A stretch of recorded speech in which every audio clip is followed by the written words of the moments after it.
Recently, YouTuber Level to Jeff went viral as his new smart dishwasher required an app to use its features. Also, instead of seeing nice buttons which you can easily push, he had to tap on his dishwasher in hopes that the right option lights up. There is also no simple number display, so without your phone, you have no clue how long your dishwasher will take. This made my blood boil, and many of the commenters as well, who could not believe this atrocity. The top comment read, "No kitchen appliance needs internet," as Jeff said. It seems stupid for a dishwasher.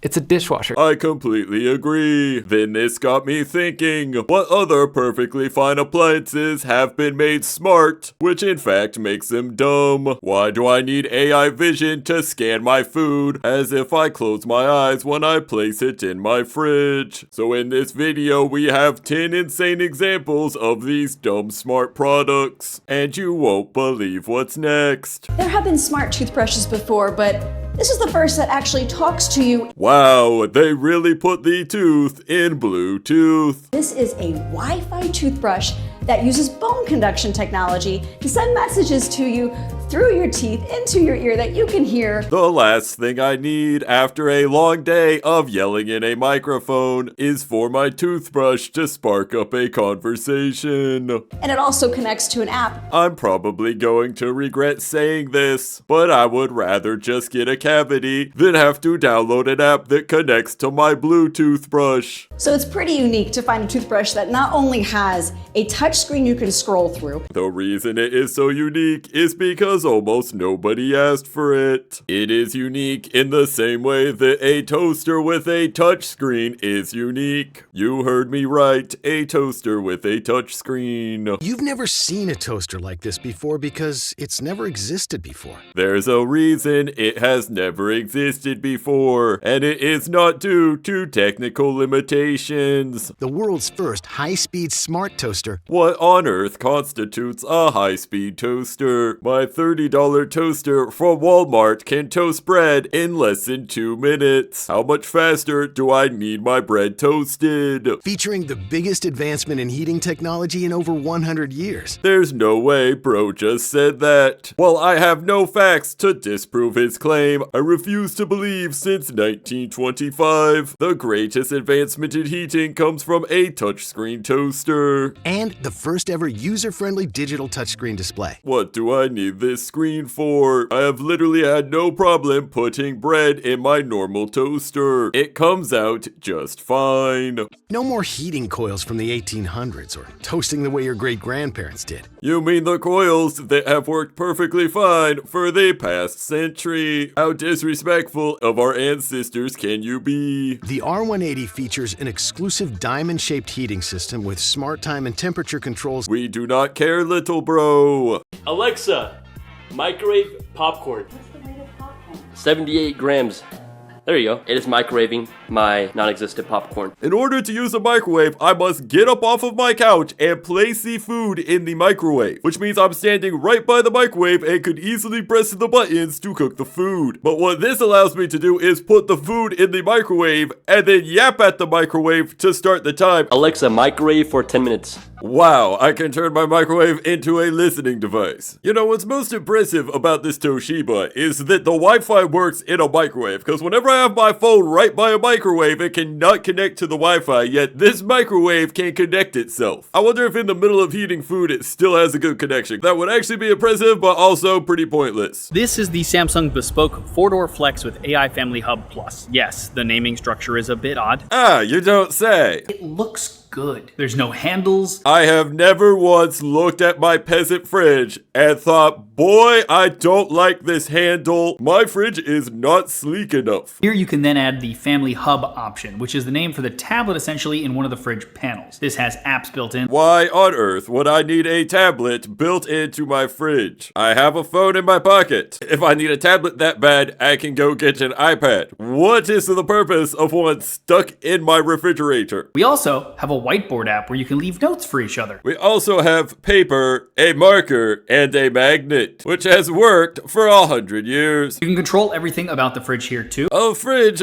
does not need that many settings. You just put it at cold, and then you put the food in the fridge. We also, by the way, have cameras, 3 to be exact. They are inside the fridge for you to be able to use the SmartThings app to be able to see what's inside the fridge if you're grocery shopping, for example, and can't remember what you have in there. This is such a self-made problem. How hard is it to open your fridge, prepare a list, and then head to the grocery store? It's using cameras that take a photo when something goes in or out of the fridge. This then creates an inventory of sorts. Or I can simply look at my food and count it myself. I do not need a 3-camera setup and an advanced AI to simply see what is in my fridge in front of me. Speaking of in a fridge. This is the egg minder. It's an egg tray that goes in your fridge. It holds eggs. It holds actually 14 of them. And it actually keeps track of how many eggs you have at any given time. So let's say you're at the market and you want to know, well, do I need eggs or not? You just look at your phone, you look at the app, and it says, yeah, you need eggs. Or get this, I could simply check my egg carton before leaving for the store. That way I do not need your product, I do not need an app, and I would be good to go. There's little LEDs next to each egg, and it tells you what the oldest egg is. My carton has a feature called an expiration date. I can simply look at the date and know the eggs will only be good until then. By placing my eggs on your device, how would I know that they expire without entering the date myself, which is actually an extra step and a nuisance. Bam! Cooking some eggs. Very simple. The first of a long line of GE quirky products. Hopefully that line of products gets better as time goes on. Introducing the world's first smart nutrition bottle. That's right, you can now connect your water bottle to the internet. There's a feature within the app that allows you to create your own beverages from multiple fuel pods. I am straight up just being a hater, but what is wrong with normal water? For centuries, humans were desperate for clean drinking water. It took innovation and advancement over millennium, all for you to have a Wi-Fi water bottle that requires a battery to add flavors. Maybe it tastes great and I'm a hater, but a hater I will be. You can view your fuel pod levels and dispense right from the app. Or I can just drink water. That water bottle is not actually that bad, but this next product is ridiculous. New this morning, people may be peering into your home without you even knowing it. Hackers can use your kids' toys as a spying tool. Why does little Sandra need a Wi-Fi pet in 2025? What is wrong with a Webkinz? Which is a Wi-Fi pet now that I think of it, but it is not directly connected to the internet. It's what's behind these blue eyes and its wireless connection that's keeping police on their toes. Anybody that wants to, if it's not an encrypted program, can spy on your child, listen to what's going on around the house. That is ridiculous, but to be fair, the government is listening in to other devices anyway. The FBI issuing this warning saying toys with microphones, cameras, and other capabilities can put the privacy and safety of your kids at risk. Yes, only we get to wiretap the populace. We don't like these toys which allow strange creeps to invade your privacy. Only us at the FBI should be allowed to do that. And download your audio and video from your home. We had no clue that this toy could do this. That is actually really weird. Lisa Carr bought this cloud pet for her granddaughter, never giving it to her. I wanted it just to tell her, good night, Natalie. Grandma loves you. As I recall, there were toys growing up which you could record your voice into and then it could play it back, and those toys did not require any sort of internet. A lot of these toys don't have a lot of protection to them, so anybody that wanted to hack them using a wireless device, if they're close to you. To be fair, what are the chances of having a tech-savvy weirdo of a neighbor who would hack your child's toy? Police recommend if you do have a toy like this, turn it off and leave it in a drawer or closet. There is no way in hell I would leave that creepy toy in the closet. I would throw it in the trash bin or take it to a remote dumpster and leave it there. They have a product called Garagio. So this is an Internet of Things device. It's designed basically to let you remotely control your garage door through your cell phone. We just went over how people can hack your smart pet, and you want me to set up my garage door to be hacked by criminals. They connect to your existing garage door opener, so it's designed to be kind of a DIY solution.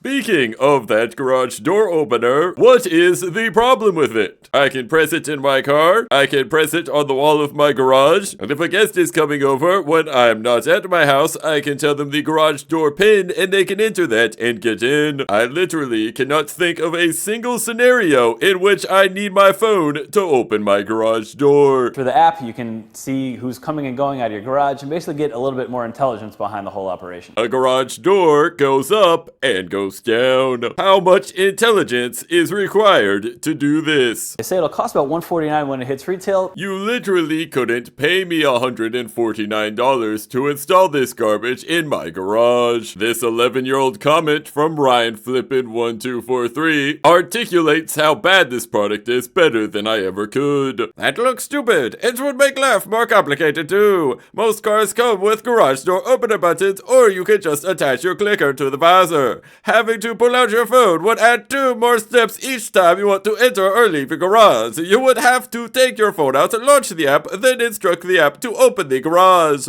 Seems silly. Thank you, Ryan, for your contribution. We're here with Welt. It's a wellness belt. Essentially, it's something you put around your waist and it tracks your steps. Why, of all things? I do not want batteries or a charging cable for my belt. So I just put the belt on, and within seconds it identified my waist, 32.5.